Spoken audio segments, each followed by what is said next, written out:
우리가 이제 11월을 시작하고 12월 한 9주 정도 금요일을 우리가 9번 만나게 되면 2017년도도 다 끝나게 되네요. 그래서 얼마 남지 않았는데요. 금요 기도의 시간에 우리가 특별히 이제 요한계시록의 말씀을 읽고 있는데, 요한계시록 오늘 읽은 이 말씀과 더불어서 계시록 2장과 3장에 등장하고 있는 7교회의 모습을 우리가 살펴보면서 교회인 우리 자신들을 말씀 앞에 또 돌아보고 세우는 그런 기회를 갖기를 원합니다. 그래서 이 부분들을 이제 금요 기도의 시간에 연말까지 하나님 은혜 주시는 대로 함께 나누고자 합니다. 요한계시록은 가장 마지막에 기록된 성경입니다. 요한 사도가 가장 마지막까지 있으면서 주님의 교회를 섬겼던 그런 인물이었고, 주후 약 95년 정도쯤 됐을 때는 로마의 황제였던 도미티안 황제가 다스리고 있는 때에 대대적인 기독교 박해가 있게 됩니다. 이게 두 번째 큰 박해인데요. 황제 숭배를 강요했고 그 숭배를 거절하는 사람들을 극심하게 박해하는 그런 때였습니다. 무려 한 5년 정도 극심하게 박해를 했던 시기였어요. 그 박해가 끝나갈 무렵쯤에 사도 요한은 오랜 시간 동안 에베소 교회를 섬기게 되었는데, 이 에베소 교회를 섬기다가 밤모라고 하는 섬에 유배를 당하게 됩니다. 그래서 당시 에베소 교회를 포함해서 로마 제국에 있는 많은 교회들이 극심한 박해의 현장 속에서 어려운 그런 때를 지나고 있었습니다. 그럴 때 하나님께서 유배 중에 있었던 이 사도 요한을 부르셔가지고 그에게 교회를 향한 위로의 메시지, 승리의 메시지를 이 요한계시록을 통해서 전달해 주게 됩니다. 그래서 이 요한계시록 전체의 주제는 그리스도로 말미암아 교회는 궁극적으로 승리하고 영광을 누리게 될 것을 가르쳐주는 말씀을 전달해 주게 됩니다. 우리가 이제 앞으로 교회에 대해서 생각을 할 텐데, 여기까지 우리가 좀 정리를 함께 해보는 게 좋을 것 같아요. 당시에 소아시아 지역에 대표적인 7개의 교회가 있었습니다. 오늘 우리가 읽은 말씀 중에서 1장 11절 말씀 보면은 당시에 대표적으로 있었던 7교회를 묘사해 주기를 순서대로입니다. 에베소, 서모나, 버가모, 두아디라, 사데, 빌라델비아, 라우디게아 7교회에 이 편지를 보내라. 그래서 각 교회에 주어지는 메시지들이 쭉 등장하고 있습니다. 이 당시에 존재했던 7교회는 계시록의 어법을 통해서 살펴보면 모든 시대에 존재하는 주님의 교회를 대표하고 있다는 겁니다. 예수님의 초림으로부터 예수님께서 재림하실 때까지 이 땅에 존재하는 모든 교회를 다 망라하고 있다라는 겁니다. 그래서 실제적으로 7교회만 있었던 게 아닌데 7이라고 하는 숫자를 사용해서 7교회를 소개하고 있는 겁니다. 요한계시록 2장과 3장에 보게 되면 7교회에 대한 그런 구체적인 메시지들이 기록이 되고 있고요. 또 요한계시록 4장과 5장에 보게 되면 이 땅에 존재하는 교회가 아니라 하늘에 존재하고 있는 교회에 대해서 또한 묘사해 줍니다. 그래서 2장, 3장에서는 이 땅에 존재하는 교회에 대해서, 그리고 4장, 5장에서는 하늘에 천상에 존재하고 있는 교회를 대조적으로 묘사해 주고 있습니다. 이 땅에 존재하는 교회는 어떤 교회냐? 전투하는 교회로서 묘사합니다. 영적인 싸움을 끊임없이 싸워가는 그런 교회로 존재하는 것을 가르쳐 주고요. 천상의 교회는 승리하는 교회로서 존재함을 가르쳐 줍니다. 천상교회에 참여할 수 있는 자들은 어떤 사람들일까요? 그 사람들은 이 땅의 지상교회에 속해 있는 동안 전투하는 교회로서 자신의 역할들을 다한 그런 사람들이 속하게 되는 교회, 이것이 천상교회임을 볼 수 있습니다. 그러기 위해서는 이 땅에서 고난도 당하고 시련도 있고 또 끊임없는 이 싸움, 이것이 분명히 있게 되는 것입니다. 고난과 시련과 이런 영적인 싸움 없이 승리와 영광은 없음을 우리에게 가르쳐 줍니다. 오늘 우리가 읽은 1장 9절 말씀에 보면요. 사도 요한이 자신을 어떻게 표현하고 있냐면 9절에 보세요. 나 요한은 너희 형제요. 예수의 환난과 나라와 참음에 동참하는 자라. 하나님의 말씀과 예수를 증언하였으므로 말미암아 증언하는 일 때문에 밤모라 하는 섬에 있었다. 유배되었다. 이 말입니다. 자신은 뭐라고 소개했어요? 함께 고난받는 당시의 그리스도인들을 대하여서 나도 너희의 형제다. 이렇게 말했고 예수의 환난, 나라, 참음에 동참하는 자라. 이렇게 말해서 그 자신도 전투하고 영적인 싸움의 가장 앞선 자리에서 선봉대에 서서 그가 이런 싸움을 싸워가고 있는 자임을 묘사해 주고 있는 것입니다. 그러면서 내가 이렇게 앞서 가고 있는 것처럼 여러분들도 함께 이 영적인 싸움을 이 땅에서 사는 동안 잘 싸워야 된다. 그래야 승리하는 천상의 교회에서 영광과 승리를 맛보게 될 것을 이야기해 주고 있는 것입니다. 조금 전 초대에 말씀드렸던 것처럼 1세기 말에는 도미티안 황제가 다스렸던 시기입니다. 약 81년부터 96년 정도까지 한 15년 정도를 다스렸는데요. 그리스도의 복음이 전파되는 것과 함께 하나님의 나라, 천국이 확장이 되어가고 있죠. 확장되는 하나님의 나라. 그리고 당시에 로마의 황제 도미티안이 다스린 나라와 끊임없는 충돌이 계속되었습니다.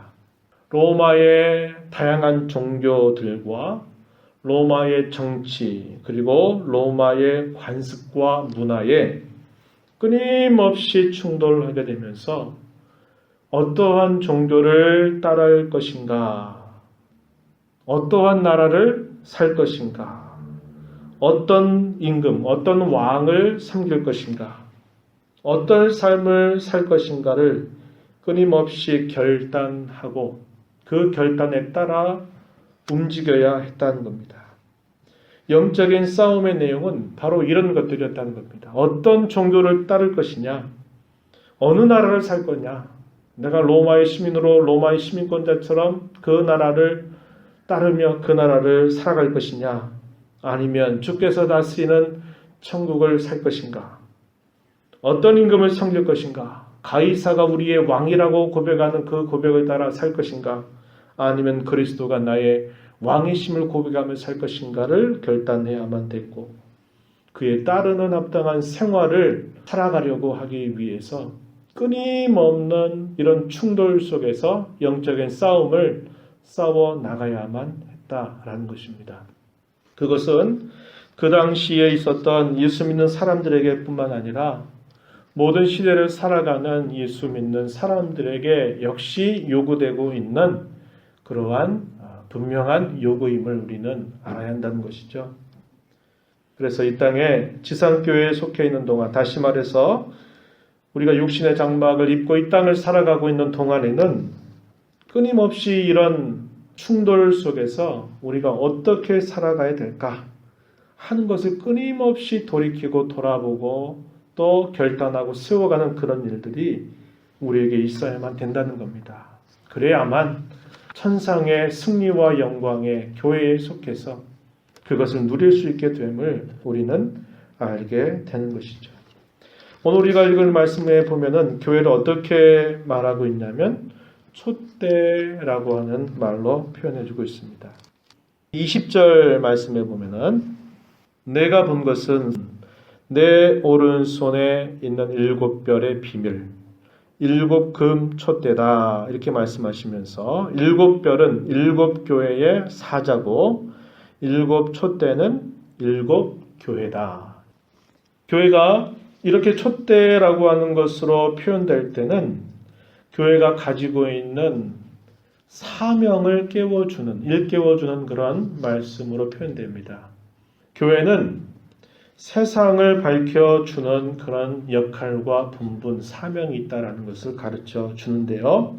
그것은 성령의 능력으로 이 세상을 향해서 빛을 비추는 그런 사명을 가지고 있다라는 것을 이 표현을 통해서 분명하게 알려주고 있는 것입니다. 어떻게 세상에 빛을 비춰야 될까요? 그것은 복음을 전하는 일과 함께 그 복음에 합당한 생활, 합당한 삶을 통해서 세상을 향하여 빛을 발해야 된다라는 것을 분명하게 보여주고 있다는 겁니다. 저와 여러분이 이 땅에 사는 동안 힘써야 될 일도 역시 그것입니다. 복음을 전하는 일, 복음의 증인이 되는 일, 우리의 합당한 삶을 하나님 앞에 드러내는 모습들을 통해서 세상 가운데 빛을 발해야만 되는 그런 사명을 우리가 가지고 있다는 것입니다. 그러면서 끊임없는 이런 영적인 싸움을 싸워가야만 되는 본분이 함께 주어지고 있다라는 것을 우리는 이것을 통해서 생각할 수 있는 겁니다. 저와 여러분이 이 땅에 할 일은 이 두 가지예요. 두 가지. 다른 것 아닙니다. 먹고 마시고 입을 것 쫓아 따라 살아가는 그런 삶이 아니고 우리가 힘써야 될 일들은 빛을 드러내는 겁니다. 빛을 드러내는 것인데 그것은 복음의 증인이 되는 삶이고 또 하나는 그 복음에 합당한 생활을 힘써가는 일에 있다라는 것이고요. 또 하나는 영적인 싸움을 끊임없이 싸워가는 것인데 이 세상의 종교와 하나님을 섬기는 종교 간에 우리가 어떻게 해야 되는지, 이 세상의 정치를 따를 것인가, 하나님 나라의 법을 따를 것인가, 이 세상의 관습을 따를 것인가, 하나님의 말씀에 따른 그런 삶을 살아갈 것인가 한 것에 대한 끊임없는 그런 충돌 속에서 영적인 싸움을 싸워 나가는 자가 되어야 된다. 이것을 우리에게 가르쳐 주고 있습니다. 이런 맥락에서 소아시아에 있는 7교회가 이 교회는 어떠하고 이 교회는 어떠하고 하는 것들이 밝혀지고 있다는 겁니다. 이제 그런 부분들을 우리가 이제 하나하나씩 살펴가게 될 것입니다. 그래서 주님이 그러한 메시지들을 직접 교회에 전달하고 계심을 우리가 보게 될 것이고요.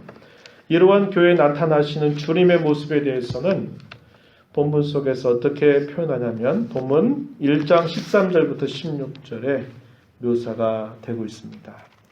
성경 본문으로 한번 가서 잠시 보겠습니다.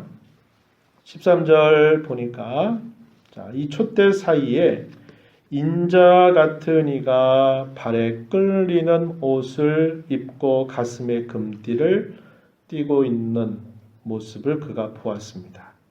촛대 사이, 촛대가 아까 무엇이라고 그랬죠? 교회를 뜻한다고 그랬습니다. 교회들 사이에 인자 같으신 분이 계시다는 겁니다. 2장 1절 가서 한번 봐보세요. 2장 1절 보면 에베소 교회의 사자에게 편지하라 하시면서 나타나시는 주님의 모습을 표현하기를 오른손에 있는 7별을 붙잡고 7금 촛대 사이를 거니시는 분이다. 7금 촛대 사이를 거니신다. 13절에서는 촛대 사이에 계신 인자 같은 분 이렇게 표현했는데 에베소서 2장 1절에서는 그 사이를 거니신다 그랬습니다. 그 사이를 거니신다라고 하는 말씀은 그 교회들을 주님께서 돌보신다. 그런 의미들을 분명하게 표현하고 있는 말씀이 될 것입니다. 또 여기 발에 끌리는 옷을 입고 가슴에 금띠를 띄었다라고 하는 이 표현은 구약의 대제사장의 모습을 보여주고 있는 것이죠. 이것은 예수 그리스도께서 대제사장의 직분을 통해서 그의 교회의 설립자가 되시는 그런 내용들을 가르쳐 주는 겁니다. 교회가 어떻게 교회로 태어났는가라고 말할 때 그것은 예수님의 죽으심과 부활을 통해서 교회가 시작되었다라는 것을 우리에게 가르쳐 주고 있는 말씀이에요. 교회의 설립자이신 예수 그리스도 이것을 우리에게 보여주고요. 14절에 보면 머리와 털의 기가 흰 양털 같고 눈 같다. 이 말은 예수님이 어떠한 성품을 가지고 계신가? 그분은 참으로 거룩하신 그러한 성품을 가지고 계신 분이심을 이것을 통해서 상징해주고 있습니다. 14절 계속해서 보면 그분의 눈이 어떻다고 말하죠? 불꽃 같다라고 말합니다. 이것은 그 교회의 모든 형편들을 속속히 그것을 감찰하고 알고 계시다라는 것을 이 표현들을 통해서 분명하게 묘사해 주는 겁니다. 그 주님 앞에 감추어질 것이 없고 숨길 수 있는 것이 아무것도 없다는 겁니다. 모든 것들을 정확하고 가장 깊게, 가장 올바르게 그것을 꿰뚫어 보시는 주님의 모습을 이렇게 비유적으로 표현했다는 거예요. 계속해서 15절 보면 바른 풀무불에 단련한 빛난 주석 같다. 풀무불에 단련한 빛난 주석. 이 표현은 그리스도께서는 죽음과 부활을 통해서 세우신 교회를 심판하시고 살펴보신다라는 것을 보여주는 말씀이죠. 그들의 잘못과 죄에 대해서 주님은 무섭게 징계하신 분이심을 이걸 통해서 보여주고 계셔요. 계속해서 15절에 보면 그분의 음성에 대해서 뭐라고 표현하고 있습니까? 많은 물소리와 같다. 이렇게 표현했는데 이 말씀의 내용은 예수 그리스도께서 하시는 그분의 말씀이 얼마나 권위가 있고 어미로운가 하는 것을 상징해 주는 그러한 모습이라는 겁니다. 그분의 오른손에는 7별이 있다. 이 말은 그리스도께서 친히 교회를 돌보시고 그 교회를 통제하신다라는 것을 말해줍니다. 계속해서 보면 그분의 입에서 좌우의 날 선검이 나온다. 이렇게 표현했습니다. 이것은 주의 교회를 끊임없이 반대하고 대적하는 그런 모든 자들을 분명코 심판하신다라는 사실을 보여주고 있는 그런 내용이 될 것입니다. 그 얼굴은 해가 힘있게 비치는 것 같다라고 하는 묘사가 등장하는데요. 이것은 그리스도께서 가지고 계신 그분의 영광이 어떠하신가를 이걸 통해서 상징해 주고 있음을 우리는 보게 됩니다. 그래서 교회에 말씀하시는 그리스도, 그분은 어떤 분이라고 쭉 묘사하고 있습니까? 그분은 교회의 설립자가 되신다. 교회를 세우신 분이다 라는 것이고, 그분은 교회의 머리가 되셔서 모든 교회를 친히 통제하고 계시고 그 교회 안에서 일어나고 있는 모든 일들, 그 모든 일들에 대해서 정확하게 모든 것을 꿰뚫어보고 계신다라는 것입니다. 교회 가운데 나타나는 그런 죄에 대해서는 분명코 징계하시는 분으로 또 여전히 계심을 우리에게 말씀하고 있고, 그분의 말씀은 권위가 있어서 그분의 말씀은 결코 사람들에 의해서 무시당해서는 안 되는 그러한 분이심을 분명히 말씀하고 있고요. 주님은 교회를 돌보시고 교회를 지키시는 그런 분이심을 역시 또한 말해주고, 교회의 대적자들에 대해서는 심판하시는 그런 분으로 나타내고 있다라는 것입니다. 그러한 주님께서 교회에게 말씀하신다는 거예요. 그러니까 우리가 이 말씀을 들을 때 어떻게 그 말씀을 받아야 되겠습니까? 가벼운 마음으로 이 말씀을 받아서는 안 된다는 거죠. 그분의 말씀을 아주 엄중하게 받아서 그 말씀에 대해서 반드시 고칠 것을 고치고 잘못된 것을 도려내고 또 힘써야 될 것을 힘쓰는 그런 일들을 잘 해야만 주께로부터 칭찬과 격려가 따라올 것이고, 그 일에 관하여서 그것을 경하게 여겨서 가볍게 여겨서 그러한 말씀들을 무시하게 된다고 할 때는 주님의 무서운 징계를 피할 길이 없다라는 것을 우리는 이걸 통해서 알게 되는 것입니다. 그래서 저와 여러분이 이 말씀들을 살펴가면서 남의 이야기, 옛적의 그 이야기가 아니라 바로 오늘 우리에게 하시는 주님의 말씀으로 이 말씀을 받고 돌이킬 것을 돌이키고 고칠 것을 고치고 힘써야 될 것을 힘쓰는 자로 살아가야 됨을 우리가 분명하게 기억해야 한다는 것입니다. 교회가 뭐라 그랬나요? 우리는 당시에 에베소 교회 하면 에베소 지역에 세워져 있는 하나의 큰 교회를 생각할지 몰라요. 그런데 그걸 말하는 게 아닙니다. 교회는 믿는 사람이에요. 믿는 사람. 그러니까 여기서 우리가 에베소 교회에 주는 메시지다. 또 빌라델비아 교회에 주시는 메시지다. 이래서 그냥 막연하게 나를 그 안에 얼버무리하게 포함되어 있는 것이냐 이렇게 생각해서는 안 되고 그 말씀은 각 성도 개인들에게 주시는 그런 말씀이라고 하는 것을 우리가 기억해야 되겠고 그 말씀은 우리에게 적용할 때는 먼저는 나 자신에게 주시는 주님의 말씀으로 받아야 되고 더 나아가서는 우리에게 주시는 주님의 말씀으로 받고 우리의 마음을 주 앞에 새롭게 함으로 주님이 참으로 기뻐하시는 그런 교회로 나아가야 될 것입니다. 우리의 자화상을 하나씩 살펴보게 될 것이에요. 그래서 우리의 모습을 이 말씀을 통해서 다시 한번 고쳐나가고 새롭게 되는 그런 은혜가 우리 모두에게 있기를 진심으로 바랍니다.